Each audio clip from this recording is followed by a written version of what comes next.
All right, we got Joey here at the Yu-Gi-Oh! Budget tournament today. What were you playing today, Joey? Yo, what's up, guys? It's Joey. I'm playing Counter Fairies. Counter Fairies. Get this man off my camera. Why did you choose to do Counter Fairies? Because Counter Fairies are epic. Okay. And I had, it was one of the first decks I ever tried to build, so I decided to revisit it. They were pretty cool. All right, let's get into the deck, man. What do we got? Yeah. So for starters, you got Sacred Archer and Parshath. I play him at 1 because he's a bricky mofo. And Can you search him? yes, you search him with the counter trap, and you can also search other Parshath in the extra deck. We can get to that later. Very nice. He's really good because he can search counter traps as well as the Sanctum of Parshath card, which protects your back row, lets you stack your deck from the grave, you know. And he also does piercing damage. He's a big old body, and he's basically my biggest win con for the deck. Okay. All right, moving on from him, big boss monster man. We got triple Artemis, you know. Yikes. Classic counter fairy stuff. Good card alert. God.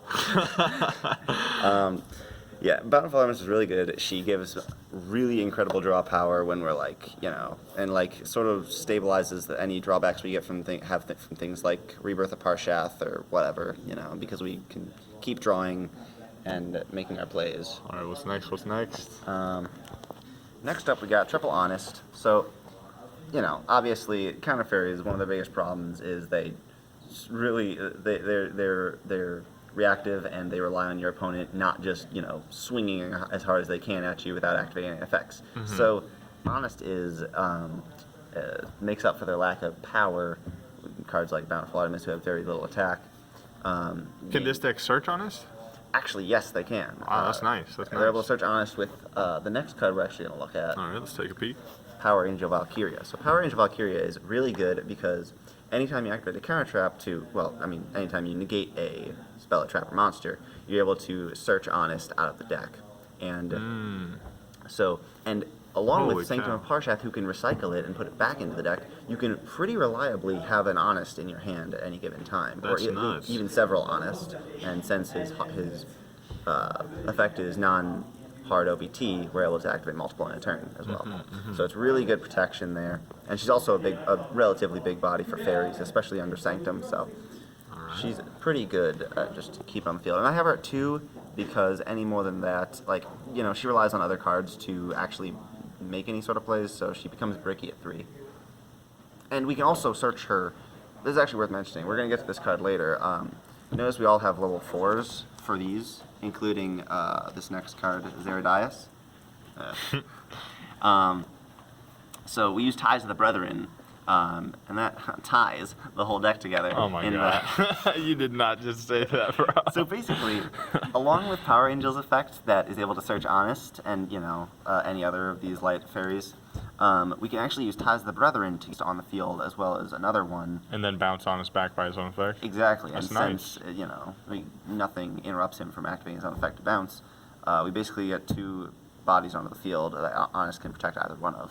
That's nice. So that's pretty cool. Another one we often summon with ties is Guiding Ariadne. You mean Free Solemn?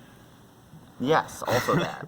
Of course, you need to draw into Ariadne to get the Free Solemn because you can't bounce her back to hand. But on the field, if she is destroyed by a battle or card effect, I can get my counter traps from deck to hand, or 1 counter trap. Usually, I just list 3 of the same, so you can make sure you get the right one.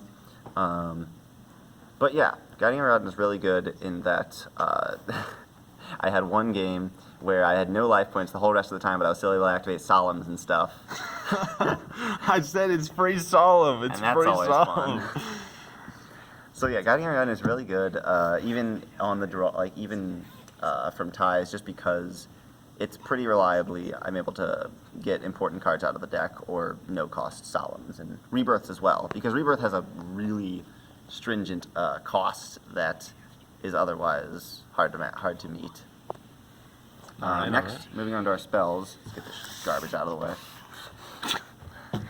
We have Sanctuary in the Sky. Just the one, okay. Just one of, because... So Sanctuary in the Sky enables one of our counter traps, as well as our monster Zeradias, who... Oh, I haven't really mentioned Zeradias here. Let me get back to him real quick. The reason we run Zeradias at all is because he is a terraforming for the deck, as well as a decently big body. But yeah, and searchable with ties and stuff. So, yeah, Sanctuary in the Sky. We have this as a 1-of because it's easily searchable, and it doesn't really do much except enable things like Zeradias and our counter trap Divine Punishment, which we'll get to later.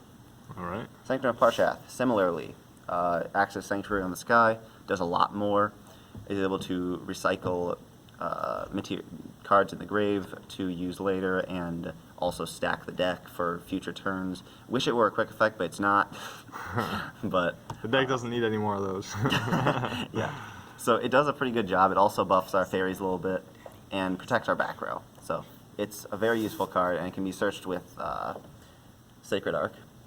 We run 2 cards in the sky, cards from the sky, and I only run 2. This deck really has some pretty good draw power with this and Pot of Duality, but I run 2 because we have a lot of counter traps and a decent amount of spells and not as many monsters, so I don't always have targets for these. But when you do have targets, it's an easy plus or an easy draw too. Okay. It thins the deck.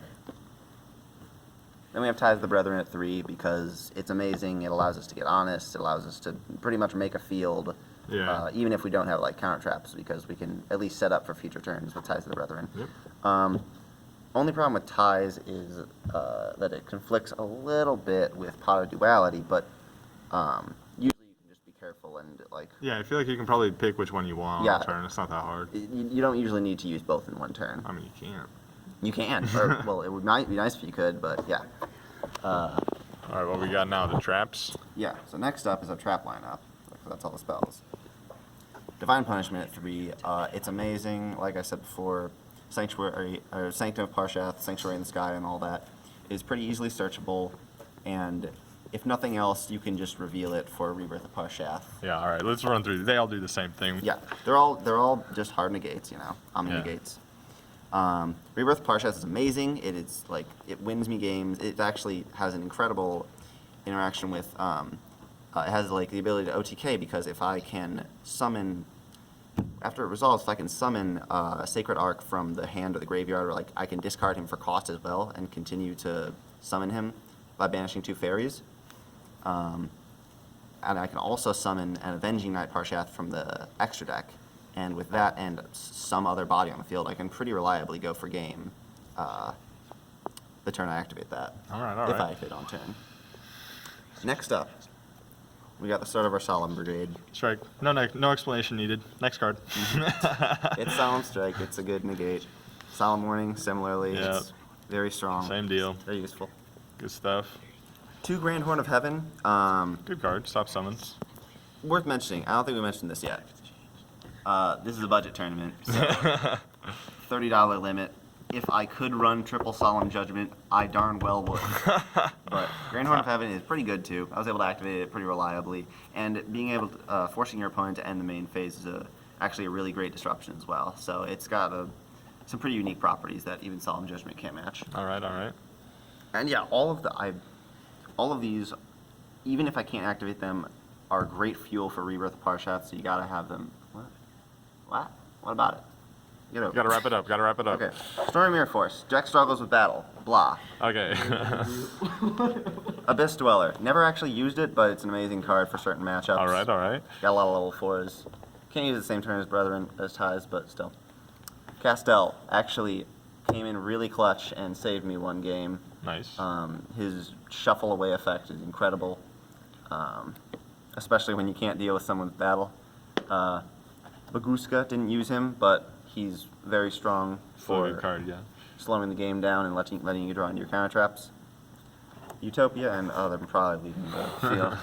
Utopia and Utopia Prime. He almost killed me, but he also technically won me the game because he's a big body and he is able to clear off problematic monsters before they, kill you. 2 Avenging Knight Parshath. Basically, 2 of him and 1 of Sacred Arc allows me to have targets for Rebirth of Parshath, for every Rebirth of Parshath. And he's amazing, piercing, big body, all that. Then we have Hip Hosheningen. I only have him at 1. I would probably have more if I had could afford it, but that's basically the end of the extra deck because hit potioning is just used in case some weird interaction like gravity bind is on the field and I can't swing for game with the big boys. All right, makes sense.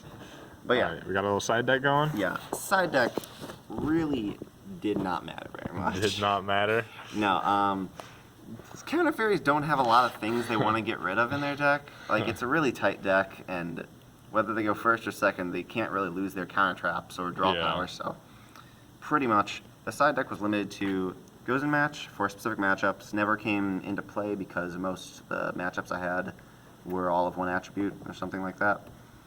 Mystical Space Typhoon. The logic for this.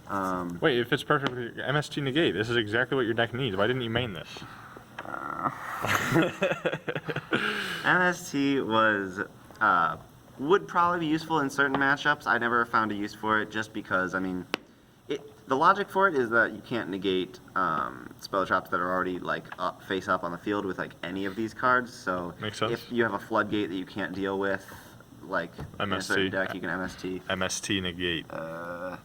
Yeah, that's the side deck. Again, it's budget. He did awesome. Fourth place. Not Fourth bad. place. All right. Any last comments on the deck? Counter fairies are real fun. All But right. they're not very good. Well, I mean, this was a budget tournament. All right. Nice job today, Joey. Yeah, Thanks for the Tyler. profile.